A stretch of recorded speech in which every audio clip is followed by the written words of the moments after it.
Hello, everyone, and welcome back to the Sanderlanche podcast. This week, we're talking about Rhythm of War, Interludes 1 through 3, through all the way through chapter 21. We get to see inside Sylphrina's head. It's a real joy, a real pleasure. Kind of see some of the things that are concerning her on her mind, and just how wonderful of a person that she is. We get to hear through Shah Anat, and interesting kind of this juxtaposition between her and trying to actually help humanity and trying not to let Odium know what's going on. And we get to see Taravangian, who's preparing to die. So it's kind of a bittersweet goodbye for him, although we kind of hate Taravangian, so we don't really care, I feel like. And then our heroes back into the main story. Our heroes are getting ready to go to Shadesmar, and we get to see kind of some stuff going on with Adolin and also Shallan. Shallan preparing to figure out who she's going to take, and a last-minute substitution taking place near the end of these chapters, which we're like, maybe this person is a spy. Who knows? And then we get to see Adolin kind of go through the motions and get ready to take off, and then kind of a moment between him and his dad where we're like, okay, there it is. There's the kind of the crux between the tension between them, and kind of Dalinar not sensing it, and Adolin kind of finally letting himself realize, like, yep, there's something going on. We also get a little bit of Kaladin from Adolin's perspective, so kind of a lot of fun interludes, and then some prep work going into Shadesmar. So exciting stuff this week. I am Joe, and with me this week is Jamie, Data, and Dak. That's right, we're all back together again, so hold on to something, everybody. The Sanderlanche is about to begin. There is a wonder in the weave, so many folks upon these roads.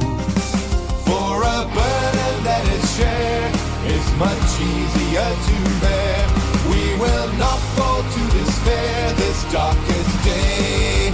Whatever comes our way, whatever paths we follow, I will share your pain, your laughter and your sorrow. And should we prove ourselves, lose ourselves, nothing's gonna send us astray. Whatever comes our way. So yeah, 5 whole chapters this time, you guys, and our first set of interludes for the book. What did you guys think of these 5 chapters? yeah, so much to go through this week. I really enjoyed the interludes, and I kind of appreciated being in a position where we're reading interludes about characters that we know. Like, I like that we're getting to that point, because often you get to the interludes like, I don't know who is this person? I'm going to have to remember who this is in the back of my brain, because 3 books from now, someone's going to refer to them. But I really liked all of them, actually. Still, I loved seeing her like ride along with the storm, and just making sure it was very clear that she's not just like your common windspren, her cousins that she doesn't want to be confused with. But I think the conversation with her and Dalinar was quite good as well. And it's like she just wants to be able to understand Kaladin and help him. And I think most people have been in a position in their lives where they just want to be able to understand what someone else is going through to give them the best help they can. And then sort of the contrasting conversation between, Syl and the Stormfather, and then Syl and Dalinar, I was like, well, one of you was a bit more helpful than the other. So, yay, Dalinar. But no, that was really good. The Shah Nuts interlude was good. I'm like, I'm struggling to keep track of, wait, whose side are you on? Which secrets are you like, what's real and what's not? And I guess that's the delicate game of, keeping things from Odium, but only feeding enough to Odium to not be suspicious of what you're actually doing. And yeah, I'm so intrigued to get a little bit more there. And then Taravangian, jumping the gun a little bit. Yep, preparing to die. Let's say goodbye to the friends. It hasn't happened yet, but let's do that. So, having everyone sort of on the same page, like we don't trust Taravangian, but we're now in a position where we can't, not accept his help, but they're so wary. I don't know, it could go anyway. So I'm fascinated there to see what's going to happen next. Yeah, and then I mean we're starting a new part, so we're getting our ducks in a row. I think it'll get exciting now that we're at the end of what we've read. Yep, now we're in Shadesmar, but I think the couple of things that really stood out to me, the conversation between Adolin and Dalinar. I think we all thought it needed to happen. We knew it was there, but it's been addressed now. And it's so difficult and complicated. Like Adolin's like, I love my dad, I really do, but I know he didn't mean to do it, and I just can't look. I can't look past it. So like that was a hard moment, I guess, for Adolin, but for us to read as well. And with Shallan, and then choosing her crew, and then when she made the like, we're not taking these people, and then all of a sudden we're taking these people. I was like, what just happened? Vale, you've taken over. Like this is, they're trying to make decisions as the three, and then having things taken over, and they've all got slightly different agendas, and it's so complicated. I really hope Shallan finds some peace, or the 3 or 4 find some peace soon. But yeah, I'm excited to keep going. Yeah, the thing with Vale taking over is like, oh well, that's worrying. That can happen if they disagree. Okay. Mm. Also, I really like what you said about Syl basically has a similar conversation with the Stormfather and Dalinar, and one of them is more helpful. When you said it, I was thinking, the Stormfather not helpful? No, we've never seen that. I know it's really unprecedented that he was not forthcoming and not helpful in that situation. But yeah, I do think the conversation with Dalinar went a little bit better. It's like, maybe you're pretty happy what you need to be able to help him the best way that you can. I do love as well with Syl, once we got to the scene where Adolin went to visit Cal before he left, and Syl's just like quite happy to give updates to Adolin how Kaladin's doing. He's sleeping better. This is better. We're not going to sugarcoat it. Here we go. Now you know what you need to know. I really appreciate characters talking to each other. Syl, thank you. Well, and speaking of talking to each other, you also mentioned like Dalinar and Adolin have that conversation, and it's like at least we're getting some of this stuff out in the open. But at the same time, it was like there is still a lot bottled up. Like Adolin thinks about all those feelings he has about his mom's death and stuff, but he doesn't say that to Dalinar. So they're talking, but they're not like all the way talking. Yeah, the conversation of the true issue still needs to happen there. But I kind of get it from Adolin's perspective. It's like, I could come out and say it, but what good is it going to do right now? Like, this is not, he keeps putting me in this position. And like, this is Adolin's perspective, but there's some merit to, your perception is your reality, right? Adolin is constantly being thrown into, he's the kid, Dalinar's the adult. Like, it doesn't matter how I start to bring this up, he's going to twist it. And, at what point do you feel like you're just beating your head against a brick wall? I hope they get to a point where they can actually have that conversation, because that's a really important conversation to have. And, it may even be a conversation between Adolin and Renarin before it's a conversation including Dalinar. Mm-hmm. Maybe that's already happened. We don't even know. But, there's so much. And yeah, we did get a lot more context about it in Adolin's thoughts instead of what was actually said.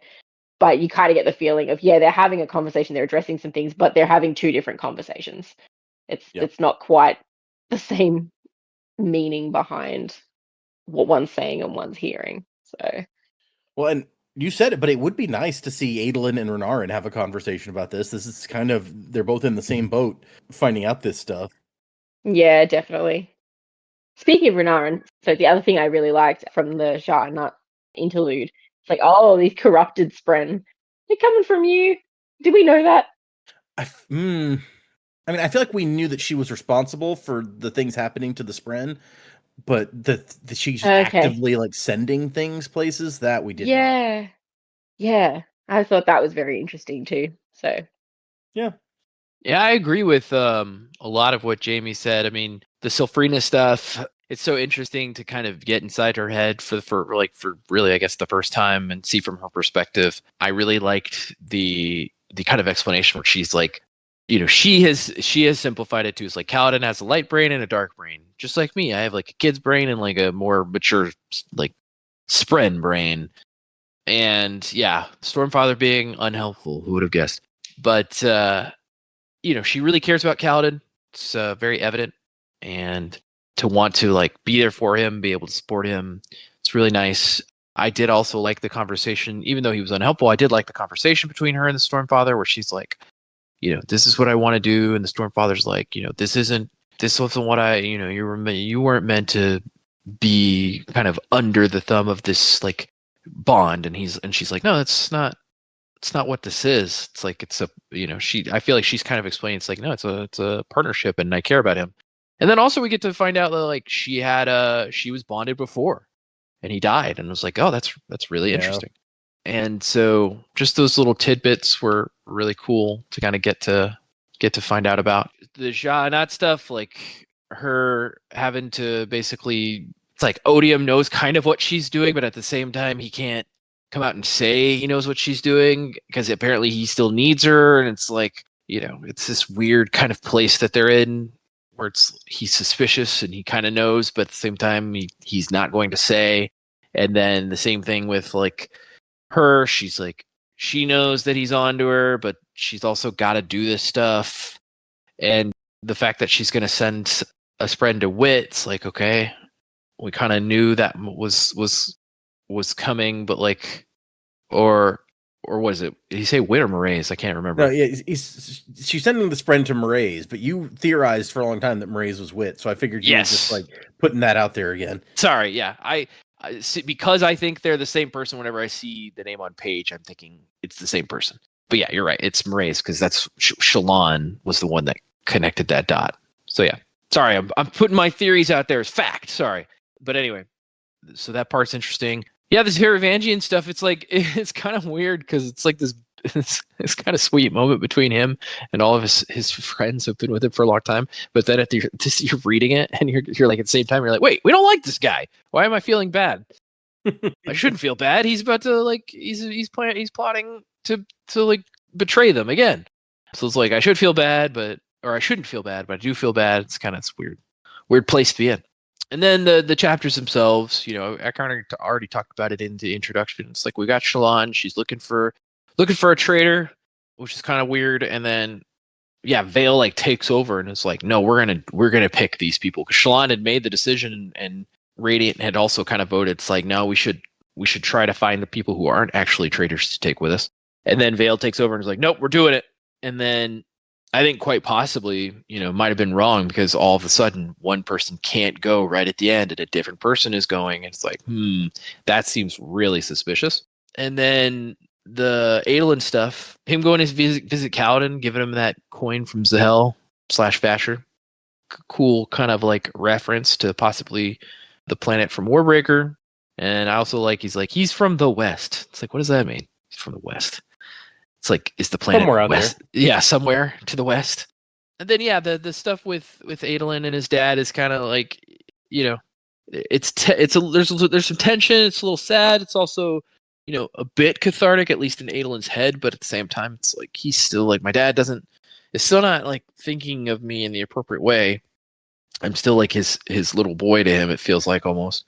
And that this is something we've discussed in the past, but like when Jamie started to bring it up, where like Adolin and Renarin might have a conversation. It's like I don't know that we've seen Adolin and Renarin have a conversation in these books in a long time. It may have been Words of Radiance. No, was the last time they had like a conversation with each other. I think we saw them at the beginning of last book. Like Renarin gives him the shard blade and is like, I want you to give this to somebody else. And he's like, oh, you got your own, didn't you? And he like heals Adolin's hand or something like that. I'm pretty sure that was the beginning of Oathbringer. Okay. Yeah. But like either way, that's a long time for two people not to have a conversation on page. They're brothers. So I thought that was kind of interesting. Two major characters in the same place that are brothers. Yeah. You would think that they would talk. Yeah. So like, I wonder what the deal is with that, but yeah, that's all I got.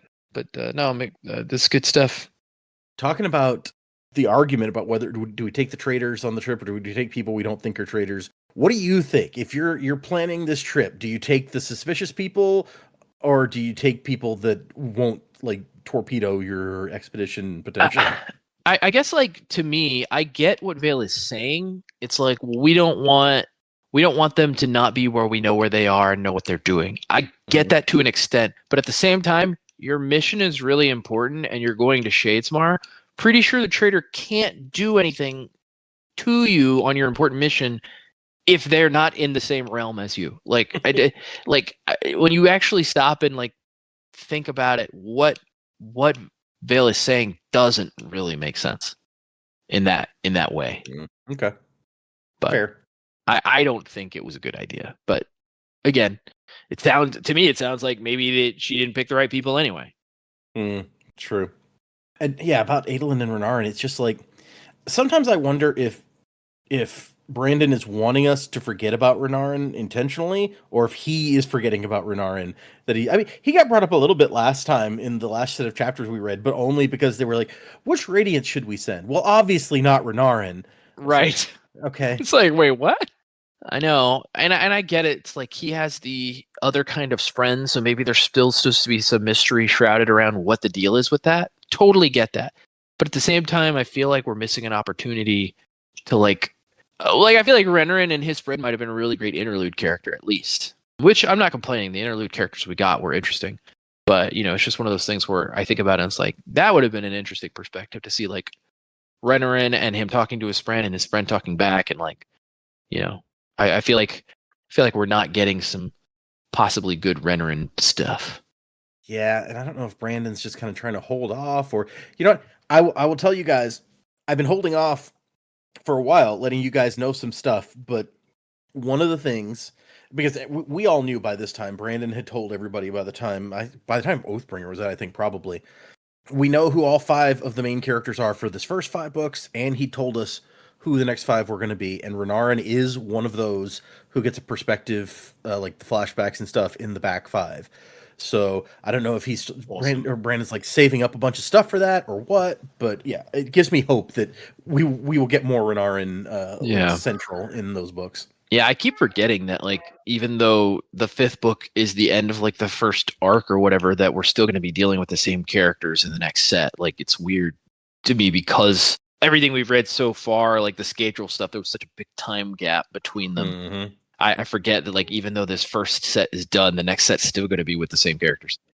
At least some of the same characters, yeah. I don't know for sure that they're all going to be still like central. I think some of them may move more into the background, or who knows. Some of them may die. Yeah, like we don't. Who's gonna you die? Guys don't know. Yeah. But I guess on the subject, I will go ahead and tell you guys now, since there's no reason not to necessarily. I already said Renarin is one of the 5. Yasna is going to be one of the back 5. Ooh. Lift, and then Ash and Taln are the other 2. Oh, okay. So yeah, should So prove interesting. The heralds are gonna come more into the forefront, at least background, or at least like flashback wise. Oh man, Town's flashbacks will all probably be like in Damnation, and they're gonna suck. Yeah, there I was wonder on about that. Braze getting my ass handed to me over and over and over again. All the flashbacks are just, and then I was tortured some more. No, that would be unfortunate. Yeah. Yep. Yeah, it's just Town yelling, "Shire Baggins!" That would be unexpected for sure. Yeah, crossing the streams. Yeah, I tend to agree with the others on their thoughts on these chapters. Like, good set of chapters. The thing that struck me the most was, getting Syl and Sharnat's perspectives, because, like Joe mentioned, like the first time we've seen Syl's perspective, I don't know we've ever seen a Spren perspective at all so far. I think this is the first time. Is that correct? You may be right. Yeah, I can't think of one off the top of my head. Yeah, first time we've. I'm fairly certain this is the first time we've seen inside the mind of a Spren, and not just one. We got 2. Like one unambiguously one of the protagonists, and one we're not sure if antagonistic or not. Right. Seems to be somewhere in between. Yeah, Sharnat, the Lando Calrissian. I mean, not the best example. He winds up pretty firmly good, but I mean, she could too. We don't know. Yeah, true. But yeah, no, it was just like interesting seeing inside Still's head. It's like, okay, this is how she as an honest brain functions. Like we talked about with the the light brain and the dark brains. Like, okay, cool. She talks about, I want to go join my cousins and just go do the mindless things. No, I got shit to do. So she goes like plows on, does that. And then Sharnat's perspective is she's playing. It seems like almost like she's playing this game with Odium, where like he knows she's trying to betray her and he's trying to catch her in the act. But until he catches her, he can't really do anything. And so she's got to try and. It seems very like there's a. It just speaks to me. We sort of saw it with from last book where she sort of helped out Shallan, but like okay, there is division in the Unmade, and even if they're not entirely heroic, they're not entirely villainous either. They're not fully on Odium's side. So there's a lot of shades of grey we can explore there with Sharnat, but potentially with the other Unmade as well. So yeah, that opens up a world of possibilities for us. So that was all really interesting. Yeah, the Taravansian stuff, interesting. And it's another one of those cases where they're leaning so heavily on, oh, it seems like he's he's getting ready to die. He's expecting he's gonna go forth and die, ye heroes moment. At least, heroes from his perspective, of course. But I'm just like, yeah, okay, I don't think that's gonna happen. I think it's really? Well, just they're leaning so heavily on it. I'm just like, all right, what's the twist in this? Yeah, how it is with Brandon. Like if he leans so heavily on something so quickly, I'm like, all right, there's gonna be more to it than that. That's not gonna happen. No. Okay, fair. Yeah. So we will see where that goes.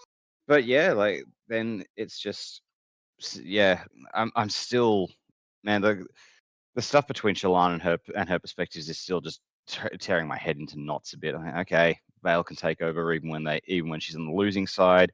She's got the whole, I've heard it described as the scorpion dilemma. It's like, all right, if you know there's actually for Australia, the spider dilemma. It's like, all right, if you know there's a spider in your room, it's better that you can see it than know it's there but not be able to see it because then you don't know where it is. Yep. So, but it's like, well, this is running on the assumption that you have a spider in the room, whereas we're still not entirely certain she has one. So it's like, who's the spy? And they're definitely leaning on. I feel like they're leaning on this Beryl person, considering she said, "Oh, okay, we're going to pick these 3 people," and then Adolin's on the platform the next day, and then it's like, "Oh, Beryl, I thought you got passed over." It's like, "Oh yeah, the other guy, his family's sick, so I joined in instead." I'm like, "Okay, all right, what's going on there?" But yeah, I just got to wait for the other shoe to drop on that one because like I think I spend so much focusing on the Shallan Vale Radiant aspect. It's like it's stopping me from seeing the forest for the trees on whatever's actually going on out there because I'm trying to wrap my head around their dynamic, which is just difficult for me. But yeah, the Adolin stuff is really good. Good conversations had with people. Once again, Adolin being the best mate to Kaladin, checking on him, making sure he's doing okay before he goes away. Again, like he's like Joe said, he's doing this before he's checking in on his own brother. Like no one cares about Renarin, poor guy. He didn't even say goodbye on page. Yeah. It's like, all right, I've got an hour. I need to go have some serious conversations. You mean your brother? Hell no. No. Why would you ask that? That's silly. Yeah. It's just, I guess it's just especially glaring because through the first book, Adolin was the only person who did care about Renarin, and that's fallen by the wayside. So, yeah, I don't know. And then, yeah, the Dalinar conversation. Glad it's sort of out in the open. It means like, all right, we can sort of build for this, and then we can hopefully come to some kind of resolution by the end of the book. Who knows if we actually will or not? But yeah, all right, cool. Glad it's coming to light. Yeah, I like you brought up a good point about based on Shah-Anat's perspective. It's like I don't know what everyone was thinking before about the Unmade and their relationship to Odium, but apparently it's like more nuanced than I probably would have thought. I'm like, oh, well, they do what he says, and meanwhile she's like got this like I know that you know that I know like balancing act that she's trying to pull off. And so that, like you said, what does that mean not only for this but like for the other Unmade? We have as many as 7 more Unmade out there because the Thrill is presumably trapped, and then Shot-Not, and there's 9 totals. So maybe as many as 7 more out there. Do they each have like different relationships with Odium? Do they have their own plots going on? Well, we know the Thrill and I think it was the Revel are both kind of like mindless, so presumably they just do whatever Odium, what Odium says goes. But yeah, the others we still don't really know too much about and what they even can do. So yeah, I feel like it may have been implied that the one that causes the death rattles was also like not intelligent, but I may be misremembering that. Possibly. Was that Moloch or Yeah, I think Nergal? that's Like keeping those two mixed Yeah, up. I think that one's Moloch and Nergal is the thrill, if I remember right. Nergal was Thrill House. Cool. No worries. And then I think it got mentioned, like the name Bar Ardo Mishram got mentioned here, and like that's the cranky one. That's the one you got to watch out for, apparently. Yeah, good to know. See, we're getting all sorts of good information. Yeah, don't really know what. Man, we got a Bar Ardo Mishram. Bam, got it. So whatever Bam can do, like we don't know that yet, but they're the most dangerous apparently. Well, and I'm forced to wonder what happened, like because Amaram swallowed the gem with that one in it, and then died. So I was like, oh, was that Bam's? Was it? No, that's not. I'm sorry. I was just thinking of other ones that we know. No, that one is. I've lost the name of it. Hold on. I remember the whole thing about it. It's like Yelignar was the name of that one. Oh, that's right, Yelignar. And so I was like, did they get a hold of that? Did someone cut open Amaram after the battle and get a hold of the gem, or like what happened to Yelignar? Liren, we need you to autopsy this body. Okay. Don't swallow anything you find inside. What? Why would I? That's not something I would normally do as a surgeon, but okay. I've never had someone feel they needed to tell me that, but alrighty. It's like years of medical textbooks. That's never once come up. It's like, be sure to swallow the heart. That's where all. Oh, what is that quote? I forget it now. Oh, where all the something is. Where you gotta. No, it's specifically like that's like it's talking about eating a heart, and that's where all the something is. I'm not gonna remember. Oh, it's I know what it is. It's Futurama. It's like, if you kill your enemy, be sure to eat his heart and gain his courage. That's what it is. That's what it is. Thank you. I was like, I know we all know this from something, but I can't remember what it is. If it's something all four of us know, it's Futurama. Somebody commented the other day, I think in the Discord, that there hadn't been enough Futurama references lately, or maybe that was an email. I don't remember. But... Yeah. Well, there you go. One that I had to stumble through, but we got there. All right. Well, let's move into these chapters, y'all. Our first one, our first interlude is Sylphrina, and I love her little image. It's very cute, like with her hair blowing and stuff. And so Kaladin is asleep, and Syl is flitting around as the high storm approaches, and she tells us very quickly, and it's pretty obvious from now that we're in her head, that she really does have like these two she's got, as she puts it, like her brain that wants to concentrate on important stuff like the fate of the world and that kind of thing. But then we've got her like child brain that's like, look, a squirrel, something shiny. I'm going to go over there. Yeah, I feel that. That's sort of how I function through life as well. Ooh, shiny. And so she's trying to find a balance, I guess. We see her approach Cord. Cord is making food and has her shard plate stacked nearby, like training with that thing. And we get one interesting note about the shard plate where Syl's like, maybe I should hate shard plate like I do the shard blades, but I don't. It's kind of a corpse. Well, lots of corpses, but not as offensive. And that is something that I don't know what that means. Right? Yeah. Somehow more corpses is less offensive than less corpses. I don't understand. Yeah. Also, like, does that mean that if you have shard plate that you bond multiple spren to make it? Like, I don't understand. Is shard plate a a spren graveyard? Yeah, that's why it's not as offensive. It's like, one body is the site of an accident, multiple bodies is a graveyard. Yeah, okay. But she says the difference is the feeling she gets off it. It's like there's a sense of contentment, not pain, from the plate. There's a moment where she thinks that the other honor spren, they're not like her, except for maybe Rua. So Lopen spren, he's silly also. That's good to know. Not that anyone would be surprised by this revelation. No, absolutely not a shocking thing in the slightest. Mr. Flips the bird with multiple arms. Yep, sounds about right. And then there's some talk about the tower, how the tower is dead, but she barely remembers it from when she bonded her previous night. He'd spent his life traveling around to little villages and using his shard blade to cut cisterns or aqueducts. They came to Urithiru once. Sounds like he was a good chap. Yeah. And then, even though he was too old to go out and fight, he went and fought anyway and died. So that's a shame. And she thinks that Kaladin has two brains. Like, I have two brains. He has a light brain and a dark brain. And I wish I could understand him. And then the storm shows up. Honor Spren, all intelligent Spren, were something new on Roshar. Well, new as in 10,000 years ago, so newer. So that's also interesting. Did Spren evolve? Like, there used to be unintelligent Spren, and eventually intelligent ones developed somehow? Yeah, I mean, I guess you could argue that like a lot of the Spren, when they start out, aren't super intelligent. Like the fire Spren and other things that we see, it's like they don't necessarily have like a sentient intelligence, at least not until. And I guess it's like, do all Spren have the potential to bond with people and become intelligent? It's like it doesn't seem like that's the case. No, and Navani has even said like they use the lesser Spren, the unintelligent ones in the Fabrials, and the more intelligent Spren are okay with that because to them these other ones are like cows or horses or whatever. They don't have cows, so I guess it's a real Wizard of Oz talking animal versus regular animal moment.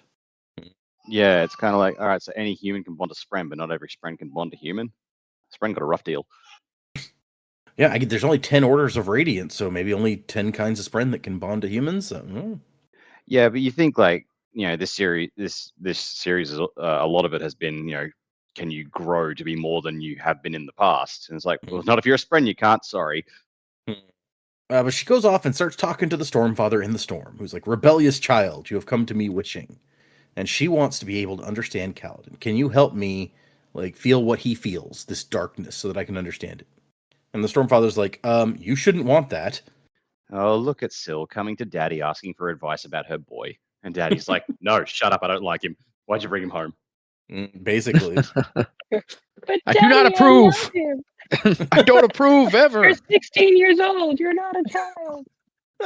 When we start aligning with King Triton, we've gotten old. To be fair, Syl is like 4,000 years old, but I mean, it's all relative, right? Right.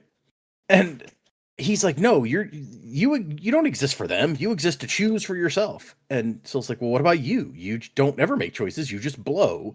And he's like, yeah, I'm the storm. You are more. Which is interesting because it's like parent wants their kids to become more than they are kind of thing.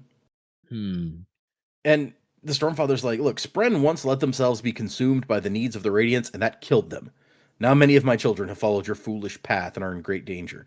And we're here like, well, so did you? Like, you bonded to Dalinar, right, Stormfather? He's like, yeah, begrudgingly. And I make it difficult for him at every step of the way.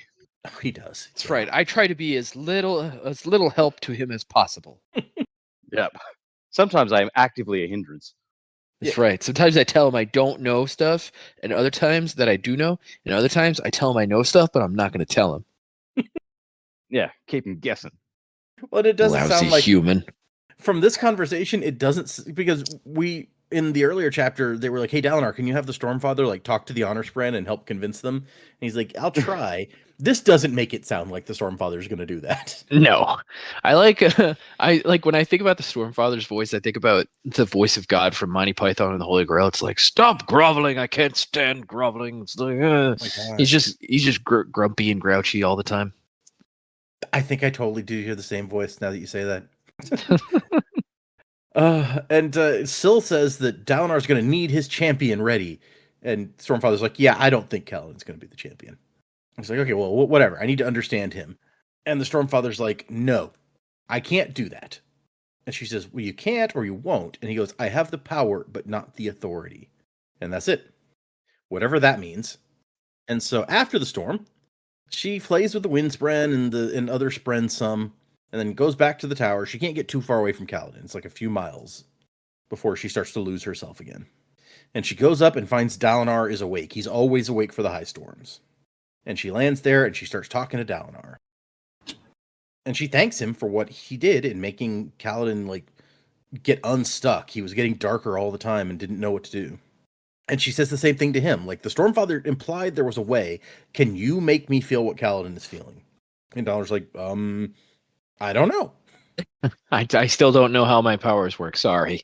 Yeah. Because the Stormfather won't tell me. And, well, to be fair, Syl wouldn't tell Kaladin much either. She's like, you have to find it out for yourself. I guess that's true. She says that he and I have a bond. You should be able to use your powers to enhance that bond. And he's like, wait a second, you know something about my powers? Can you tell me about my powers? And So yeah, your abilities are what made the Oath Pact. A bondsmith connected the heralds to Braze, made them immortal, locked our enemies away, bound other surges, and brought humans to Roshar, fleeing their dying world. Discovered the Nahel bond. That's the bond between Spren and people. You connect things, Dalinar. He's like, huh, all right. But then he also says no. He's like, even if I could do that, it wouldn't be right.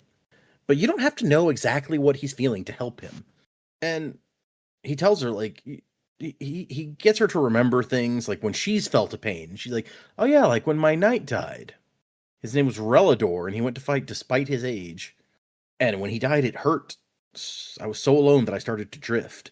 And Dalinar's like, yeah, Kaladin probably feels kind of like that. And she goes, yeah, the dark brain. And he says, an apt designation. It's weird phrasing from him, but okay. And so she says, thank you. I think that you helped. And she's going to try to relate her feelings to how Kaladin feels. And then we got Interlude 2, Shah Anat, whose little symbol at the top of the chapter I also really like. It's like spooky looking. And she is the Taker of Secrets. Named that by a scholar no one remembered. But she likes it. Yeah. It's because it was a secret and she took it, so nobody remembers. There you go. Ah, you beat me to it. And so she's hanging around the palace in Kholinar, and apparently she has a weird existence where she's like a ghost in the physical realm and the cognitive realm. She's like partially in both, but not fully in either, which that doesn't sound great to me. Like, no. Kind of lonely. Sounds exhausting. And she is trying to keep secrets from Odium. Some unmade, such as Ner'gul the Thrill, there you go, Ner'gul is the Thrill, were practically mindless, and others, like Ba-Addo-Mishram, who granted forms to the singers during the False Desolation, were crafty and conniving. And Shah Anat is somewhere in the middle. It says that she'd kind of been asleep most of the time that Odium was gone, and she knows she's not as smart as him. She can only keep a few secrets from him. So she has to, like, have secrets there for him to discover that will hide the other secrets, so he doesn't know what he's looking for. So what you're saying is her hair is full of secrets. And there's a Mean Girls quote for you guys. It talks about the Spren that the humans say corrupts, but she doesn't like that term. She thinks of it as enlightening them, showing them a different possible path. And so one of these little Spren that she's enlightened is going to go to the tower to talk to Mraize. And I like that she's like, hey, look, I just said that you would go and look at the possibilities. You choose for yourself. Don't do like what I want you to do. And he says, thank you, mother. Thank you for my eyes. And she has to sacrifice some of her enlightened wind Spren in order to conceal the fact that this other Spren is heading that direction.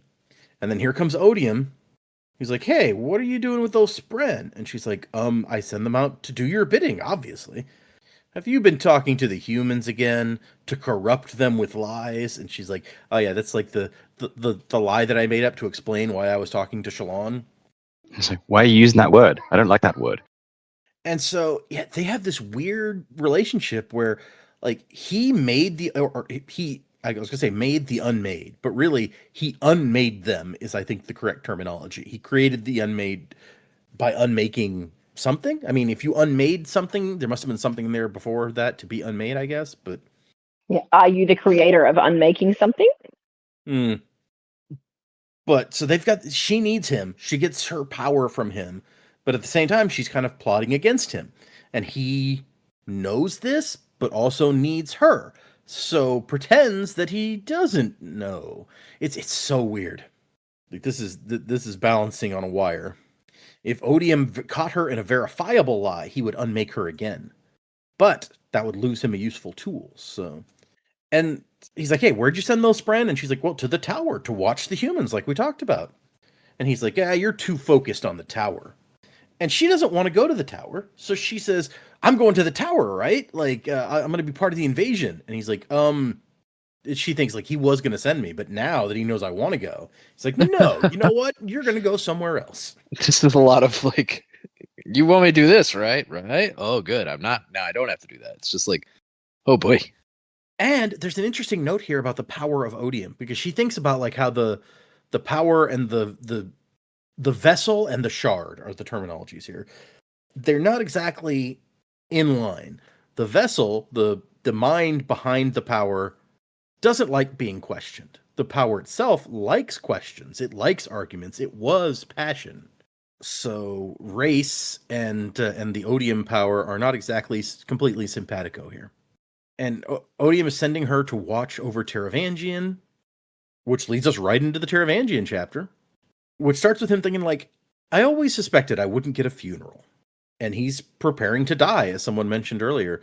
Like, he's sending all of his people away, all of his closest allies. I get his reasoning, but it feels very dramatic. Oh, I'm preparing to die. Like, go on your Taravangian.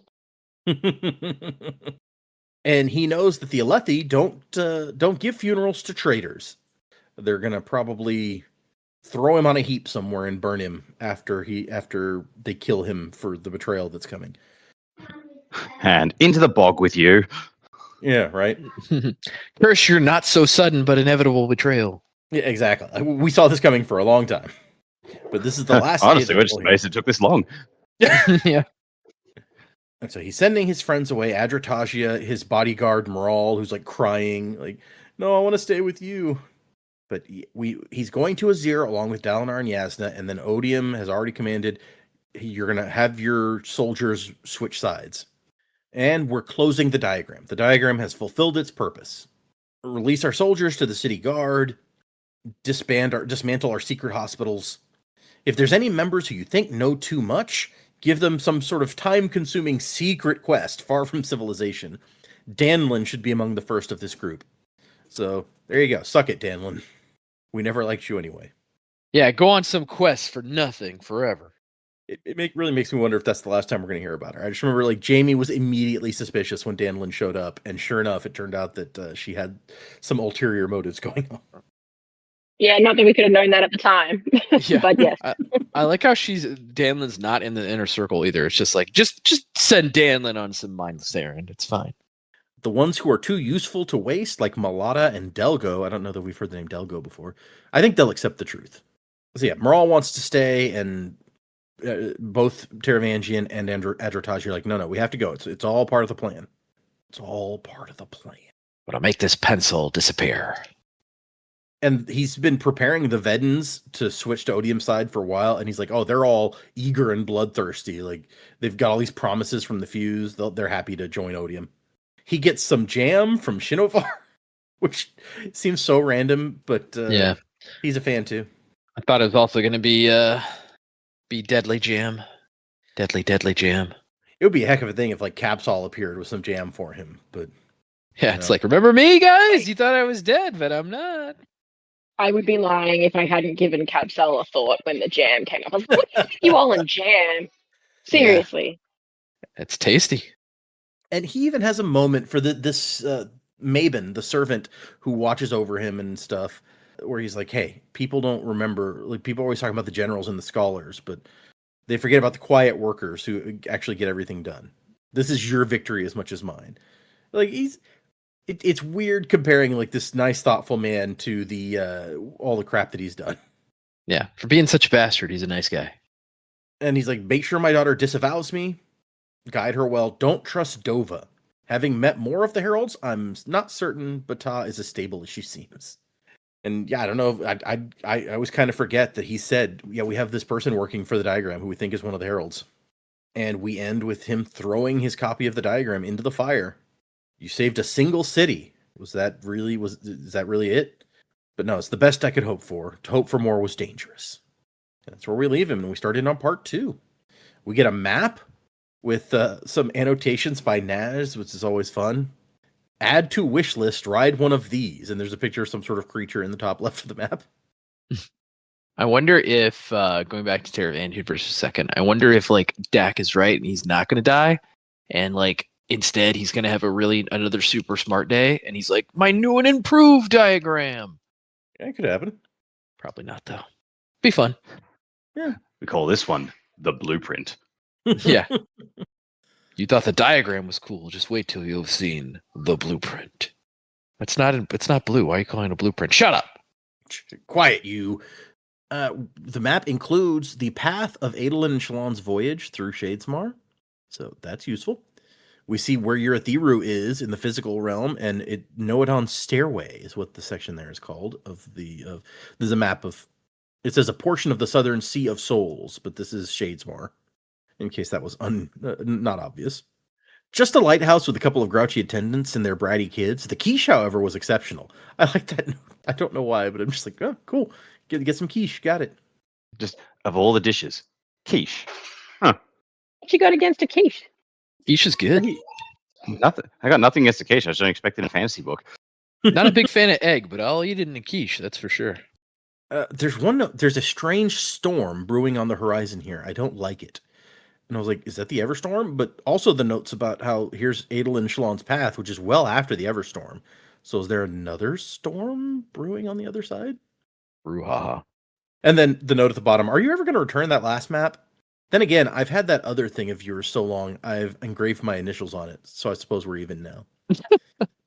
I want to know what we're talking about. Naz is just an angry man. On some level, yeah. Yeah. Or at least, just a permanently disgruntled one. That's a good word for it. Disgruntled, yeah. Yeah. They need to help him get more gruntled. Get some more grunts in that man. We start out with chapter 20, The Unseen Court. And our epigraph is another letter. Dear Wanderer, I did receive your latest communication. Please forgive the formality on my part, as we've not met in person. I feel new to this role, despite my years holding it. You will admit to my relative youth, I think. Hi, Says. So, yeah, right? Going all out to make sure you know who we're talking about here. Yep. It's like, didn't Says already write a letter to Hoyd back in one of the other books? He did. We saw one in the last book, I think.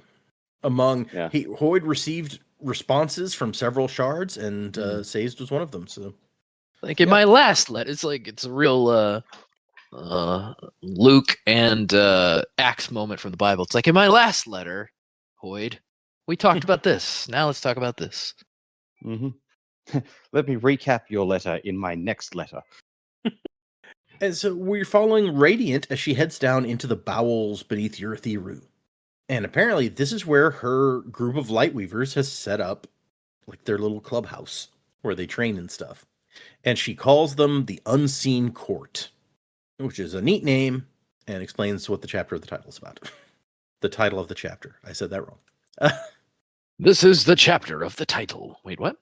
Vale and Shallan are both interested in, on some level, in the Ghost Blood thing. Radiant wants to break off from them fully, so she's losing that particular vote, I guess.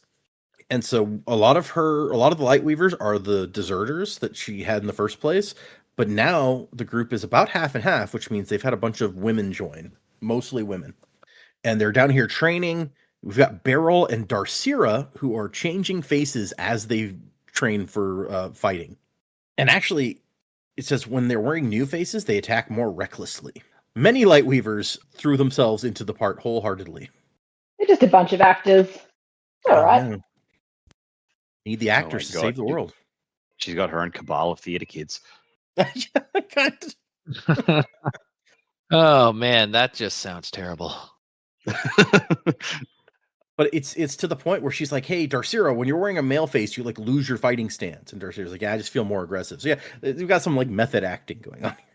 And she says, control your face, don't let it control you. And then has to think like, yeah, okay, we're not good at that. So yeah, it's like pot kettle here, there, Shallan.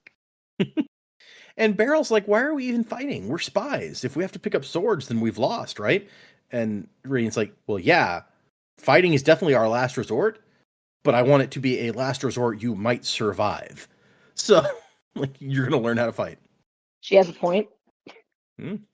And as they walk away, Radiant's like, hey, I couldn't see her cryptic. And this is where Pattern's like, Oh, Pattern? Yeah, she likes to ride underneath Beryl's shirt. Pattern doesn't like to be seen. And Radiant's like, I'd really like it if you use the cryptic's other names. It's confusing otherwise. And Pattern's like, I don't know why. Our names are already all different. I'm Pattern. She's Pattern. Gaz has Pattern. Love that bit. This is the bit that I wish I was listening to in the in the audiobook. I switched between the audiobook into reading just before this happened. I was like, damn, if I stuck with it a few minutes longer, I would have been fine. Yeah. If there was like literally no intonation change in the way the narrator was reading it, it's like that's pattern, pattern, pattern, pattern. It's like, wait, what? Pattern's I'll go back and listen. I'll let you know. Pattern's like, I could write the numbers for you. And she goes, humans can't speak equations as intonations. So And he's like, why not? there's a great bit in Babylon 5 that's very similar where the guy's like, oh no, so we are all part of family Zathras, all named Zathras. Just small differences in how you pronounce. And he goes like, Zathras, Zathras, Zathras. You see? And she's like, yeah. Okay. I don't see, but I appreciate the attempt. I think that was a South Park thing, wasn't it? It's like like that episode is like everyone, like we're all just like Markla or something. And at the end, Kyle gives a speech. It's like these Markla need to go to your Markla, but then Markla, and then it just goes on, and everyone else is like, what is happening right now? I don't remember that South Park episode, but I haven't seen them all. So yeah, that rings a bell to me. But Shallan is trying to decide who's going to go into Shadesmar with her and Adolin. We've already got Godeki, the Edge Dancer, Zoo, the Stone Ward, and that Truth Watcher woman who likes to be called the Stump, who we have met before. Yeah, the Stump, she's back. Was not expecting that one. Yeah, right? Blast from the past. But we're taking extra Lightweavers because the Lightweavers can soulcast to create food and water in Shadesmar. The only other order that can soulcast is the Elsecallers, and Yasna has already said, like, she's the only one. The other Inkspren don't like what's going on. So we're not taking her. Of course, Yaz is the only one. She's so amazing. Oh, did I say that out loud? My bad. And so we're over here, and Vale and the others have an argument. Do we keep these ones who are on the mission with us might be the spy? Do we keep them close and take them with us, or do we leave them behind? And Radiant's like, well, obviously we don't take them with us. That's crazy. And Vale's like, well, hold on. That can let us watch over them. And Radiant's like, no, that would be reckless. And she said, no, hold on. Would you rather have an enemy that you can see and watch and maybe fight, or leave your enemy somewhere and you don't know what they're doing? And it's like, okay, it's fair point. Yeah, I'd just rather not have enemies. Oh yeah, if you can manage that, that'd be great. That'd be preferable, you know. She suspects Ishna, who is one of her older ones, but knew about the Ghostbloods and was interested in joining them in the first place. So maybe she's a good suspect. And then we've got the newer ones like Beryl, and who else? She mentions a couple here. We'll get there. And she kind of starts talking to people like, "Hey, Ishna, what do you think? Would you want to go on this trip to Shadesmar?" And Ishna's like, "Oh yeah, there's all sorts of cool stuff that we could find out there." All sorts of opportunity in the Spren world. And so there's Beryl and Stargyle. There's Vatha, who's always so quiet and dark and hard to read, and therefore least known to me and the others. So yeah, Vatha's been there from the beginning too, but apparently she feels like she doesn't really know this guy. So yeah, I was kind of surprised to see Vatha on the list. Yeah. I mean, he was always hesitant. He was the one guy who did not want to join up when she converted the rest of the bandits onto her side, but yeah, they've been together a long time at this point. Yeah, I feel like Vatha, maybe I'm wrong, but I feel like Vatha is somebody we can trust, because I feel like if he was going to leave Shallan or betray her, he probably would have done it before now. He's had lots of opportunity, for sure. Yeah, I feel like I'm going to go out on a limb and say good guy Vatha. Yeah. Also, like at this point, he's seen her take a bolt through the head, stuck with her after that. So that's true. She took that crossbow bolt right to the head. Mm. On another stupider note, I was going to say Stargyle definitely sounds like a theater kid's name. Oh, 100%. Yeah. Take that, theater kid listeners. Speaking as a theater kid, I get it. Yeah. Stargyle is Grew up as a theater kid. We're all there. Stargyle is the kind of name that a theater kid would give themselves. It makes me think of like Voldemort, who is just like so dramatic that he needed to give himself a cool name. It's like, Mom, call me Stargyle now. She's like, what the hell are you talking about? With spirit fingers like Just Jack. Anyone watch Will and Grace? Oh, yeah. Stargyle. Oh my gosh. Classic. It's like, your name isn't Stargyle, it's Trevor. Shut up, Trevor. Stargyle, I don't think that sparkly hat needs to come with us on our mission. Did you put that back? Stargyle, for the last time, put down the cloak. Mom, stop trying to censor me. Oh, God, I hate it here. all of your kids will grow up to be theater kids, and it'll be hilarious. I know. Hey, man, it wouldn't surprise me. I've already got one, so you know. Now I've got, from a chorus line 1, singular sensation. Stargirl just. Oh, I love it. Oh, man. If you ever want to watch a good SNL sketch about theater kids, there's one called Crucible Cast Party. I highly recommend. Interesting. Okay. So anyway, like Vale votes to take the suspicious ones on the trip, and Radiant and Shallan are both like, nah, we vote against it. And then Vale goes, you know what? Nope. I'm going to take over, and I'm going to invite the ones that I want to invite. And that starts like a breakdown within the 3 of them, where it's like, no, we agreed, we can't do this. And Vale's like, but this is important. And Radiant eventually has to be like, you know what? Fine. If it's that important to you, I will change my vote. We don't have to have a nervous breakdown. We're still on the right track. It's fine. Yeah, it's interesting to me that Radiant is playing like that role of like, if it's this important to you, I'll change my vote just so that you're not doing something that's like way against what we want, which is like, that's an interesting character to make that like decision. I feel like I don't know. I did not expect that would be Radiant's thing. It's like, let's try to keep the peace. Let me just change my vote. I mean, if the alternative is everything falls apart, I kind of get it, but yeah. Yeah. It's like, but Shallan is just pushing so hard against it too. It's just, and it's also that weird thing to me, like in our head, Shallan is the main one, but it's clear from these personalities' perspectives that's like, no, we're all equally important. It's like, are we? Okay. Yeah, because in this chapter, we really don't see much of Shallan at all, except for it says like she's pounding from the inside, trying to come out. So yeah, it's kind of messed up. Vale goes back to their room and finds a green feather on the floor. It's like, oh, Mraize has been here. And then finds that he's left a cube and a letter for her. A coded letter, which she has Pattern break the code for. Span reads don't work between the realms, but this will. Be very careful with it. It has value beyond some kingdoms. Do not open it, or you risk destroying it. Once you're in a secluded place, hold the cube, call my name, and I will speak to you through it. So that's interesting. I don't know that we've ever seen something quite like that.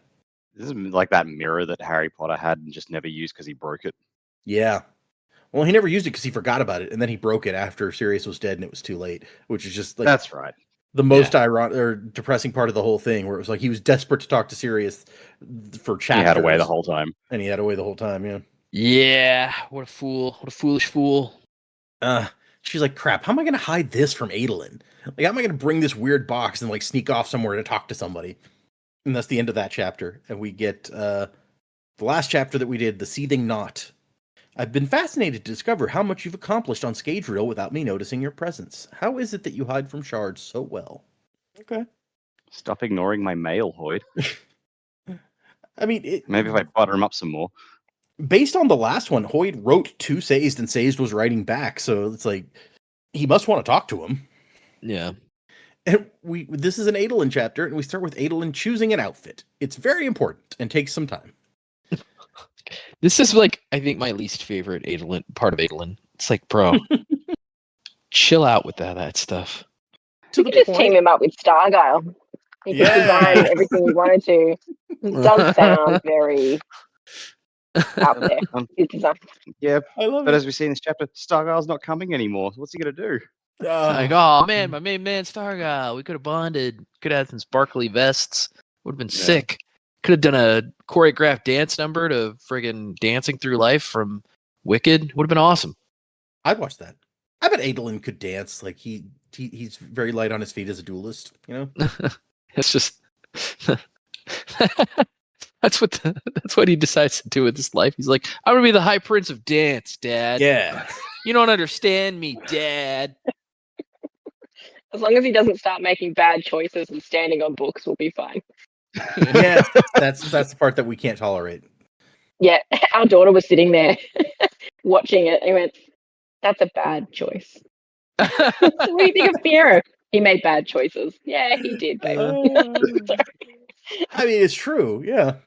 The whole song is about how he makes bad choices. Like, that's kind of what's happening there. Yeah, but it was a bit lost on a 4-year-old. Fair, yeah. But to your point, Joe, I agree that like this is like the part of Adolin I'm just like, I'm lukewarm on. Yeah, But at the same time, I'm just like, it's like I get it, I do. I'm just like, oh man, are we doing this again?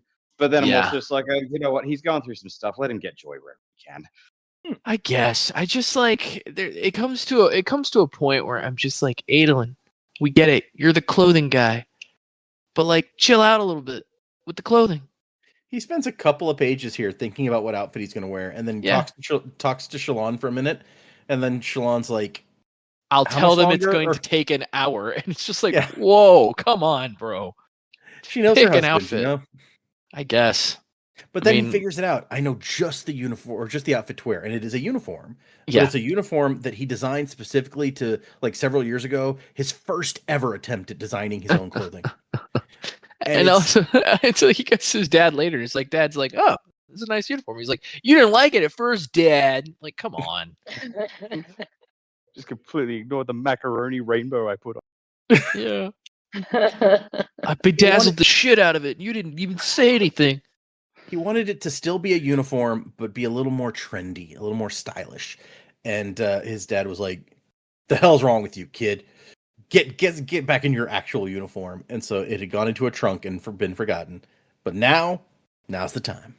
And I do like the clothing thing as a visual representation of their relationship, though. Like, Mhm. and I guess the respect. Like, yes, there's love, but there's respect lost. You know, he wouldn't be doing this if he felt the same way. So, like, I kind of like it as a visual. It is a lot, a few pages and multiple hours to choose the one outfit you're going to wear on this trip. Like, probably unnecessary. That's a good point. It's like a subtle visual cue about like their evolving relationship. Yeah. But since that didn't take him long, after Shallan left, he still got an hour. He's going to go and talk to Kaladin. And like Kaladin's mom is at the end, and she sees Adolin come in, and she's like, "Yeah, down there, number 2." Like she knows She knows exactly what Adolin is here for, and he's going to talk to her son, and she's good with it, and doesn't tell Kaladin. Just is like, "Yeah, there's somebody in the room for you." But also, it's like not that long ago, she was like, "Oh my goodness, you talk about Queen Yasna and Dalinar as though you are their friends," and then Adolin, he's a high prince, effectively, just strolls in. She's like, "Oh yeah, he's in back." Like, no formality, no nothing. Just like, yep, my son's mate's here. She was confused by the uniform. It says she smiles at Adolin, and I get the impression that like Adolin he's good at like making friends with people. I'm like, he's already come and like gotten Kaladin's family on his side at some point. Yeah. I'm sure his mom's just like, oh, good. A guy who's positive in my son's life. Go for it. Yeah, right. And so, Kaladin's like, Adolin, if you need healing, go talk to your brother. I got real patience. It's just like, I don't want to deal with your shit today, bro. Adolin's like, that shows what you know. I never talk to my brother. Yeah, exactly. It's like, he's like, I have a brother? Oh, yeah, that guy. And Adolin's like, hey, Kaladin, you should probably watch out, because now that I'm married, you are now like the most eligible bachelor in Alethkar. I wouldn't be surprised if like all of the rich young light-eyed ladies start coming down with headaches. And then he sees like, Kaladin frowning, and he's like, oh my gosh, it's already started. It's already happening. Lol, poor Kaladin. He's like, I was wondering why all these light-eyed women suddenly need medicine. I love that these women have been coming through for who knows how long now, and Kaladin just like prescribes them medicine and sends them on their way. And they're like, oh. They He's noticed no flirting at all. They walk out like completely sad and just like, he didn't even say anything to me. But also, I think it says a lot. Is like this is happening, and Syl hasn't noticed either, because you know that if Syl had figured this out, she would not stop giving Kaladin guff about it. Yeah. Now you got me imagining the women, like we talked about Moash last time. Like, he didn't even notice my outfit. He didn't notice my outfit, man. You know who would notice Adolin's outfits? Patton. Patton would be all over that. Probably literally. True. I agree. Pattern notices when things change in particular. It breaks the pattern, you see. I get it. And so, yeah, he's just like, I just want to check in on you. I'm leaving. And Syl is there and says, yeah, this has been good for them. He's actually relaxing for once. It's working. His parents are always around. He's almost never alone. He's getting more sleep. And Adolin's just like, good. This is awesome. Except that he notices Kaladin has all those knives just kind of laid out. You shouldn't be keeping them out like that, should you? And Adolin like makes a sudden motion, and Kaladin's immediately like grabbing a knife, ready to fight. And he's like, no, yeah, okay. He's not that relaxed. That's a little worrisome as well. It's like, don't come near me and my knives. Yeah. And also, like, not even relaxed around people he would consider a friend. Like, he's Mhm. just on edge, on guard, 24/7. And I guess, when you've lived that way for so long, it would be hard to shake. But it's not like he thinks like when Adolin makes a sudden move, he doesn't think Adolin is coming for him because it says Kaladin like turns and looks at the door and it's like, wait, he looks around for something to be wrong. Not like he's scared of Adolin. So that's something at least. He's got this guy he trusts at his back, and that's not where he's looking when something goes down. And I love Adolin. She's like, hey, it chases all of us, even me. I dropped by to give you this, and he hands him this weird metal disc. And yeah, Zahel gave me that. He says it's from his homeland. They use it for money. Weird, right? And Kaladin's like, why don't they use spheres? No, maybe they don't have enough gemstones. And there's a face on it, and Kaladin's like, I guess that could be a herald, but what does all this say? War is the last option of the state that has failed. And then you flip the coin around to the other side, where it shows a divine robed figure. I was like, is that the God King?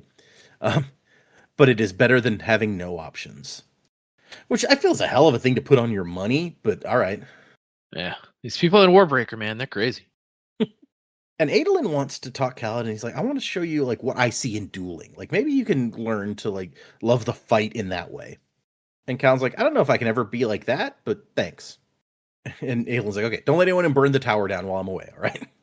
And Kaladin's like, you should have been the surgeon, Adolin. You really care about people. And Adolin's like, don't be silly. I could never dress like that. And winks and takes off. See you later. Oh, man.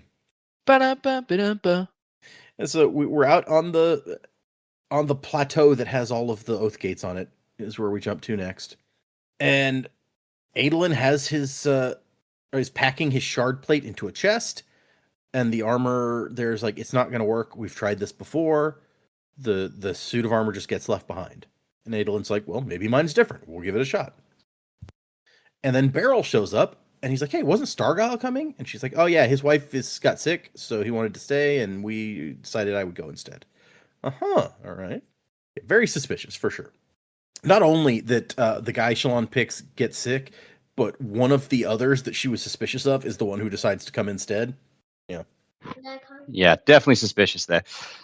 And then apparently Adolin is taking Gallant, Dalinar's horse, with him. And the Rashadium is kind of turning up his nose at getting loaded down with all these trunks and stuff. And Adolin's like, what, you're too good to be above a little labor? I say, oh, fine, I'll let them saddle up one of the common horses instead and leave you behind. And he's just like, all right, fine. Oh, I love the horse. And when one of the grooms start watching him, like he's talking to his horse, what the hell? He's like, yeah, I talked to my sword too. Funny thing is, she eventually talked back, so... I mean, she didn't really talk back, but she definitely, manifested something. Yeah, she kind of communicated her name at least. So. Oh, I forgot about that. Yeah, I just think the screaming. Oh well, yeah, that too. And we find out that he's been really connecting with his father's horse, and Dalinar's been so busy he hasn't really had time for the horse. So Gallant has let him start riding him, which is extremely unusual for Rashadium. And then here comes Godeki, the Edge Dancer, who's like, geez, do you really need all these different swords? And Adolin starts going through, is like, oh, well, look, you never know what sword you might need for a particular situation when I'm not going to have my shard blade. Like, this sword is really good for this. Well, this sword is really good for this. And the guy's like, can I just... I didn't want a sword tutorial. I appreciate it. Bye. Yeah, and eventually he just has to be like, I gotta go bye, and takes off. I love just how enthusiastic Adolin is about these swords. Then we talk to Zoo, the Stone Ward, for a little bit, and he seems cheerful, friendly enough, and really loves his shard blade. Like, why would you not want to use a shard blade? They're so awesome. Oh, I'm sorry, Zoo is a woman. I misspoke. And like a bunch of other people so far, Zoo is like, hey, Adolin, you should be a Radiant. He's like, yeah, because it's so easy to just be a Radiant. I mean, I whatever. Yeah, ask Relaine how that goes. And we've got a few dark-eyed men specifically chosen to come along because they're good for like scouts and that they know how to cook and do laundry in the field. And the best of them is Felt, one of Dalinar's old buddies, who we have seen many times in multiple planets at this point. I was going to say, he's the off-worlder, isn't he? Yeah. Was Yep. he Scadrian originally, or? Yes, he is originally from Scadrial. And here comes a Tashiki woman who's in her 70s, and she's got a name, but she likes to be called the Stump. And he's like, I actually kind of get why they call her that, given like how she is, basically.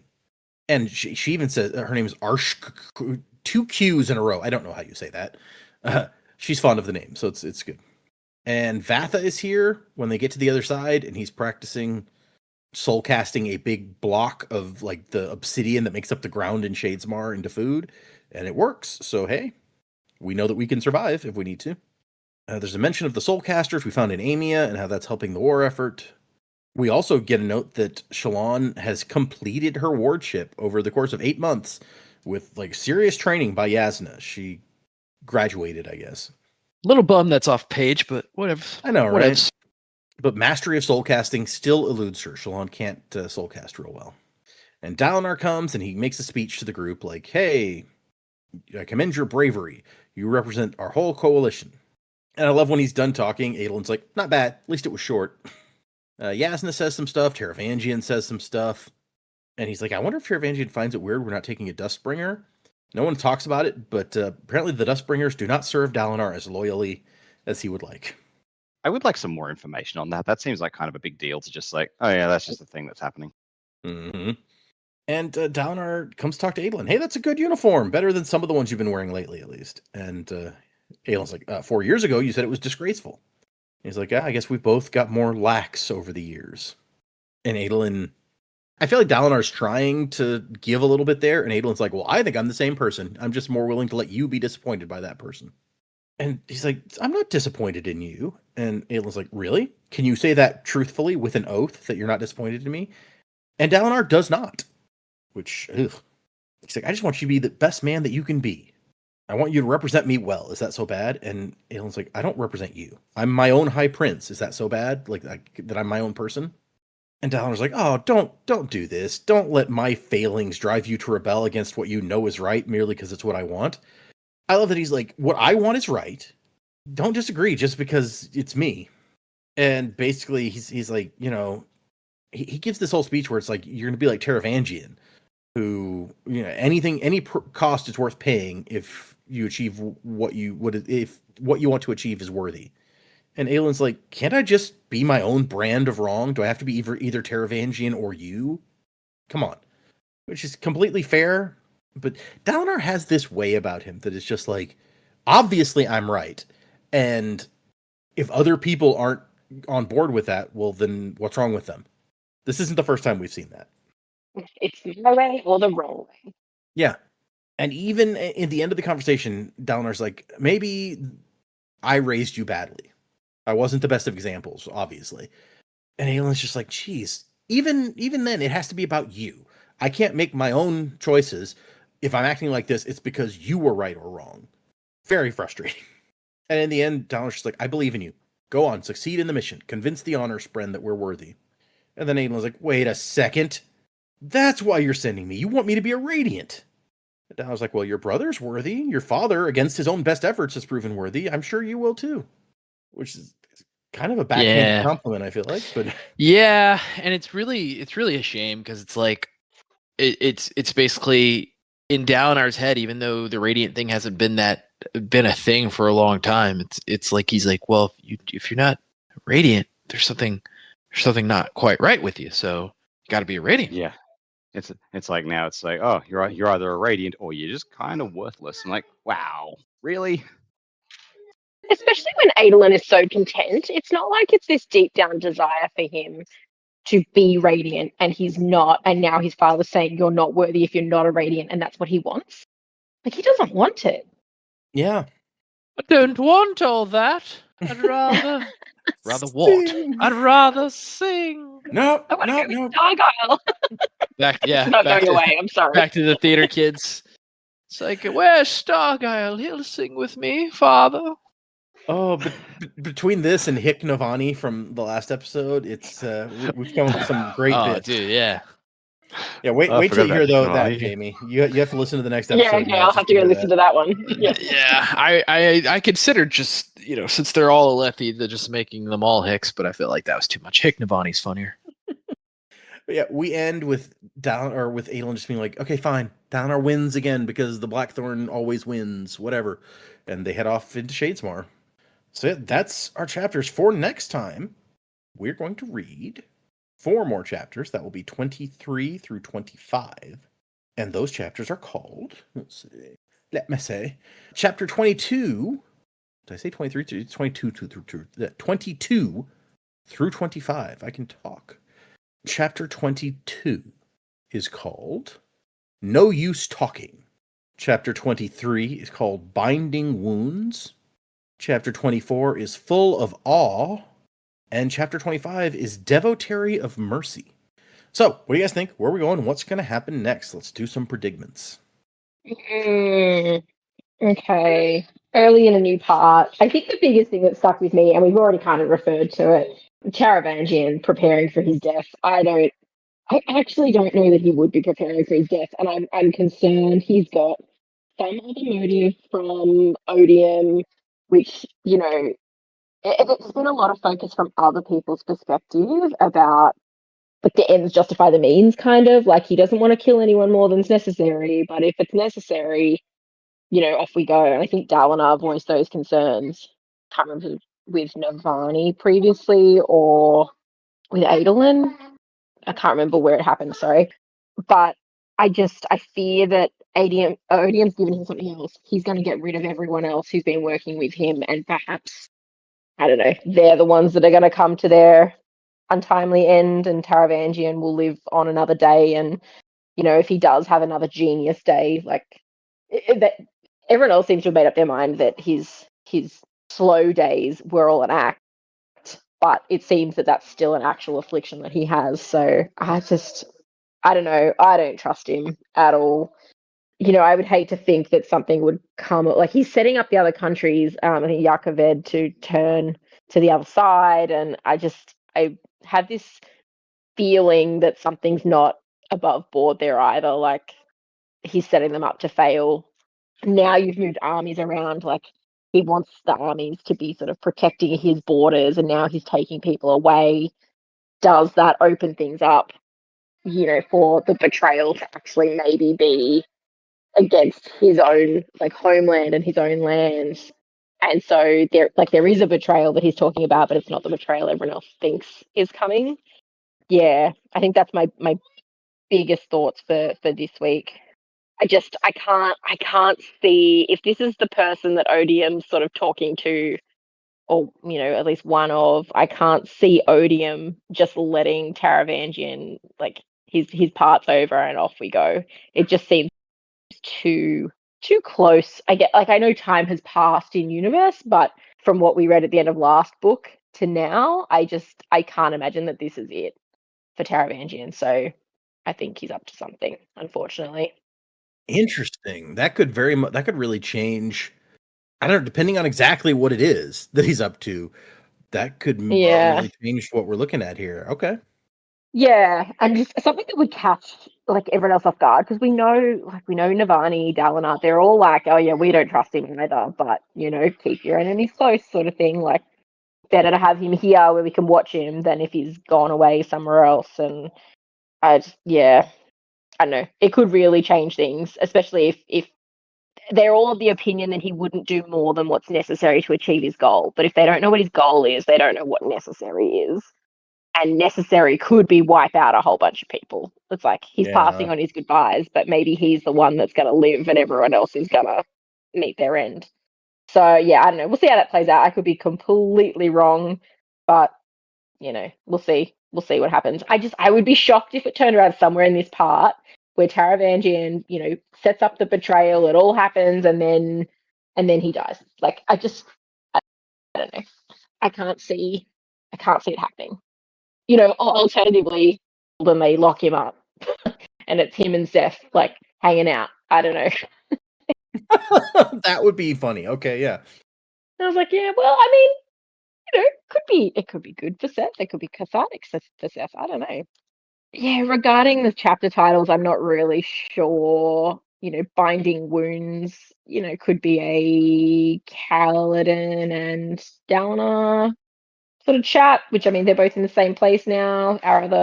Many of our other characters have gone off to Shadesmar, so we could see those two have a chat. Would probably be good because the last time we saw them actually connect with each other was when Kaladin's role was reassigned, I guess. So that was probably about time. Devotary of Mercy. Who knows? Could be Taravangian's setup. I don't know. Otherwise, I don't have anything specific. I don't know. Our crew will go into Shadesmar. I hope they have some luck on their mission regarding like the spy. I feel like you almost would have wanted to play it, have people that you trust in each place so that they could watch everybody, because you really don't know. You're putting a lot of eggs in one basket here.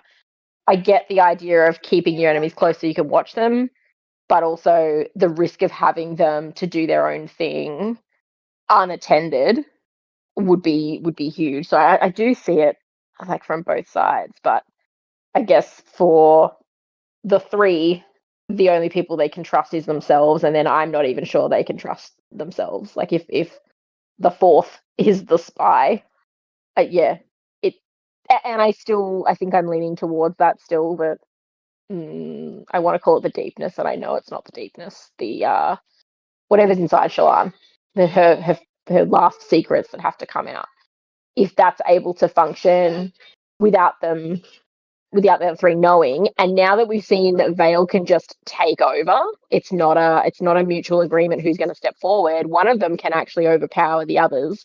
I am more and more convinced that this fourth option can take over without the rest of them knowing about it. Ooh. Yeah, it's just leading in for me. Yeah, so I mean, I guess it doesn't really matter wherever Shallan goes. The problematic players are involved there, and it's probably a bit of a misdirect. They're putting people together who are the spy, but it's Shallan all along. So yeah, that's all I got. That would be a good misdirect, given how much effort in these chapters is put into who could be the spy, what are we going to do about the possible spies, and then it's not any of them. Yeah. Yeah, I mean, the alternative is it is one of them, and they're with them, so we can actually see what's happening and we have a chance to solve the mystery. If the spy's left behind and we don't really have anyone from the Lightweaver side of things looking after that, then like a lot of it goes without us knowing. It's like you'll step back into it later and go, what the hell happened here? Kaladin seems too far removed to be looking after the Lightweavers. I don't know if Yasna is going to be particularly involved, or like what kind of leadership they have. Mm-hmm. Yeah, I don't know. It doesn't feel right that something's going to happen over on the Urithiru side of things. So I know I feel like I've done a lot of just talking and rambling, but there we are. One random thing is that I like the idea that like the Devotary of Mercy is something that Taravangian would have come up with, because you're totally right. I can absolutely see that. Yeah. The diagram is dead. The Devotary of Mercy exists. Like, isn't this a great name for my new secret organization that murders people, but in a nice way? Yeah. Yeah. Only those we need to. Right. Obviously. Yeah. I really like that you came up with this theory almost at the beginning of the book about it's there's another Shallan that is really behind it, and we're sticking with it so far. So I will. It'll be interesting to see if it pans out. Yeah, that's my volcano. We'll see how we go. Even if I start to disagree with it, I have to die on this hill now, don't I? Oh yeah, I mean, kinda, right? Yeah. Yeah. Devotary of Mercy just makes me think again of a covenant thing. It sounds like such a covenant thing because there's even a prophet called Mercy. But yeah, other than that, yeah, I mean, we're gonna get some more Shadesmar stuff. Hopefully, I'm hoping a large chunk of this book is Shadesmar. I think that'd be super fun and interesting. So I'm gonna keep predicting that we're gonna be in Shadesmar for quite a while. And yeah, some kind of double cross potentially, because there could be a secret bad guy spy with them. Another love secret bad guy predicting. I mean, I guess the obvious choice at this point is Beryl, but who knows? Other than that, we've got Kaladin doing his surgeon thing. just thinking of the words "Devotary of Mercy" make me think that might be a chapter focused on the Parsh. And what else? I don't know. I don't have a ton this week. I feel like these chapters were really just setups, and the interludes obviously were just kind of insights into different things. Mhm. So I'd be interested to know how that plays out, but not a ton this week. Sorry, I don't have some awesome volcano theories like Jamie this week. I mean, we've talked a little bit about Taravangian. I personally think he is going to die. I think it'd be much more interesting if he didn't, but I think he is. I think that goodbye stuff was legitimate, and I don't know that he's going to survive. Okay. So we got two sides here. Does Taravangian make it? Does Taravangian not make it? I feel like dude's really old at this point. Even if he somehow got a plot to survive, he might not last long. Actually, all right, fair enough. I like your idea for Devotary of Mercy too, but I feel like you're like it might be a Parsh thing just because it sounds like a Covenant thing. Does that mean the Parshmen are like the Covenant? Sure, why not? So who's Master Chief then? I don't Paladin. know. Can the Covenant be Master Chief? Not at this point. I mean, I could see Cortana as still. So This Stormbringer. No, Stormblessed. Yeah. okay, Yeah. fair. But yeah, I agree. Devotary of Mercy sounds like a Parsh thing. So that's probably gonna be a Venli chapter, or possibly if we start getting into the flashbacks, Ash and I. They're split into flashbacks, aren't they? Yep. Yeah, cool. Oh, actually, hold on. That you bring up a good point because we didn't mention who the prospective characters for part 2 are. I skipped over that. So touching on that real quick, it's Shallan, Adolin, Kaladin, Navani, and Venli are our prospective characters here. So that might affect what you're thinking. Okay. So yes, that'll be a Venli then. Also interesting, no Dalinar again after part 1. Interesting. Okay, cool. So yeah, I don't really have much in the way of predictions at this point. I'm looking forward to. I'm like Joe. I'm like I'll see more of Shadesmar. I'll be really keen for that. I am in the camp. I think that Taravangian is going to survive. The goodbyes seem legit, but maybe he's preparing something else. Maybe he's planning to go to Shadesmar himself for whatever reason, and he's just like, I won't be able to come back from it. So I don't know, that's just a complete like stab in the dark there. I don't know what he's up to, but I don't think he's going to pass away. Maybe he's just making plans in the event that he does, because like you say, he's an old chap. He might be like, yes, I've succeeded in all my plans. Oh no, I'm having a heart attack. Ironic for the hospital guy. But Yeah. yeah, no, let's not really sure what's going to happen. I'm still there. I think the whole Beryl thing was like, it wasn't drawn attention to a lot. So it's like there could be potential for her to be the spy if if it had been Shallan who had said, oh, Beryl can't make it. Oh, sorry, Stargyle can't make it, so Beryl's gonna have to fill in. And they were just like, oh, but we didn't want her. It's like, I would have been, okay, she's absolutely not the spy. But because it came up in an Adolin chapter, it's kind of like if you were just skimming the chapters, you might have missed the implication there. But but it's subtle enough that you could miss it, but also it was so soon after Shallan's chapter. It's like, oh, okay, we caught it this time. So like, it could still be her, but it may not be. I don't know. I mean, real twist of fate turns out to be Stump. I mean, that obviously that wouldn't work because we're looking for a spy specifically inside Shallan's cabal. But yeah, no, I'm not sure who the spy is. I'm not sure where that's going. But yeah, I'm really keen to see Shadesmar and more of it. So I'm looking forward to that journey the most, I think. As for Kaladin, it's like there was a chapter called Binding Wounds. All right, that's going to be a Kaladin thing. And so I guess we're just going to get more of the perspective between him and his dad, because I guess that's going to be his main human contact right now. Unless Teft comes in, it's like, yo, you got any of that stuff that suppresses my need for the moss? And Kaladin's like, yeah. So how you been, man? But yeah, no, I get the feeling it's going to be a lot more of Kaladin and Lirin moving forward, and we will see how that relationship unfolds, because like we're going to get a lot of it's just like, all right, we're clearly hammering up to a lot of Lirin this book, so let's see where that goes. Yeah, if that's the case, you're right. That it would make sense that that's where Kaladin is spending a lot of his time. So if we're getting Kaladin perspectives, then we would have to see a lot of Kaladin and Lirin, right? Yeah. And we already, their relationship at the beginning of this book has not started out on the best foot for us based on our talk last time. So yeah, it could be interesting. Oh no, like that I still just think about like Liren's reaction last time. Like, oh my god, dude.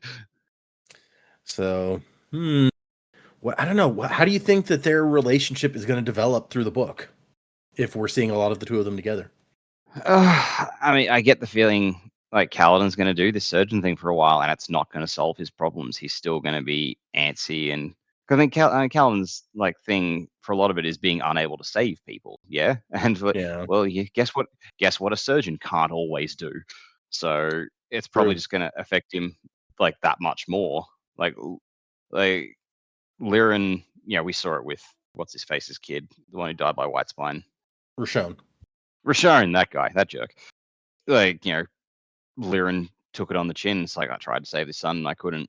But I like, if in the same position, I don't think Kaladin will be able to not disassociate, but like remove himself from that equation as much as just consider it part of the job.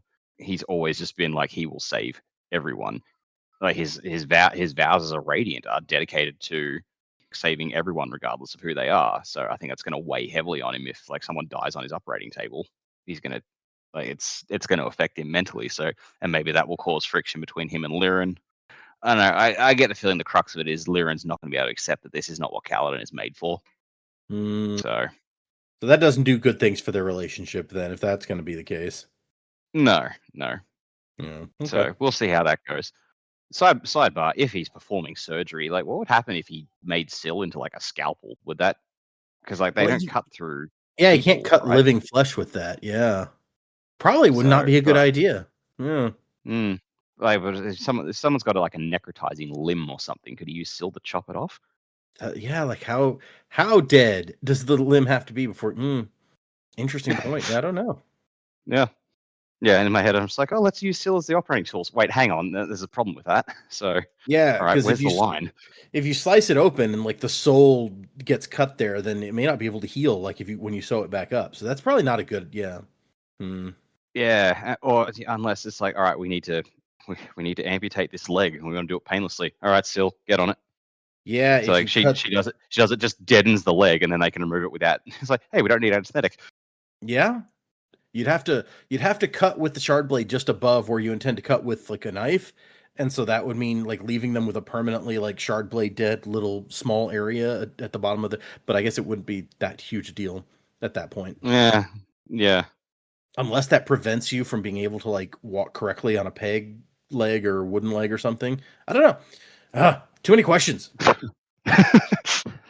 So make your predictions. No, I'm too busy thinking, what would happen if? That's fair. Yeah. All right, let's do an email or two. So the first email is from Trey, and it's called Movie Creme Posts. Hey, longtime listener, and excited that you guys just got to my favorite Stormlight book. You, Data, may be aware of these, but I want to share a couple of high-effort creme posts that I think might be worth visiting during a break or the like.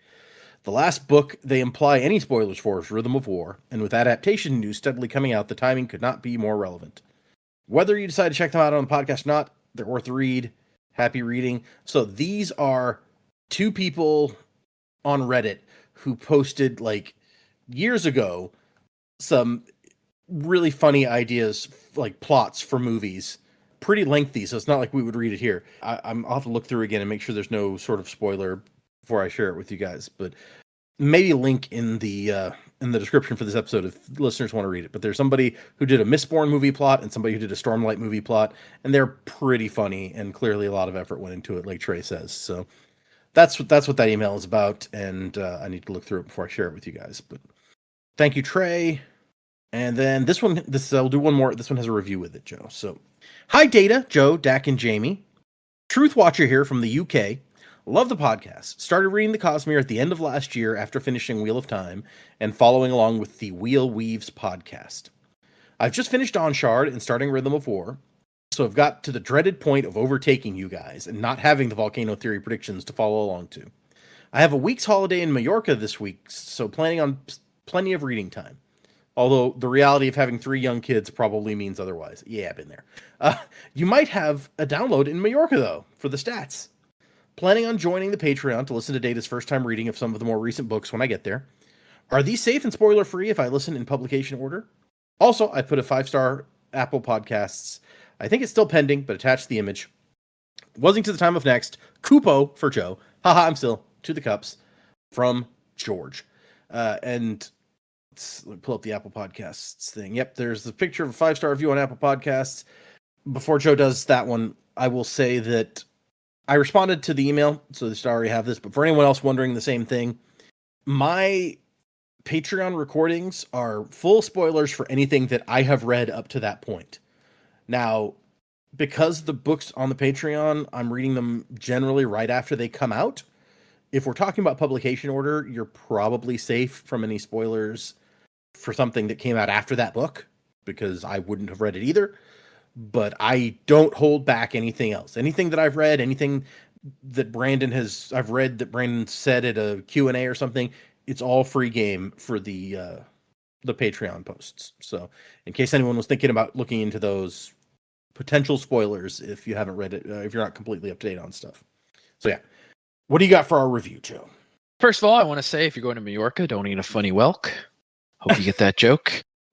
And I would say that you, my friend, are a lurcher. Yes. There you go. And we'll save the rest of our emails for a different time, but we do have one new patron at the ska level is Arthur. Arthur, you are a wind whisperer. You store senses. Yeah, nice. All right. Thank you. If you want to send us an email, the address is thesanderlanch@gmail.com. Find us on Instagram and Facebook and Patreon, where, as I mentioned, I am reading things for the first time and posting my reactions as I'm reading along. I have gotten back into Dragonsteel Prime. The couple days before we recorded this, chapter 17 through 19 went up. And that's about a third of the way through the book is where I am coming back on that.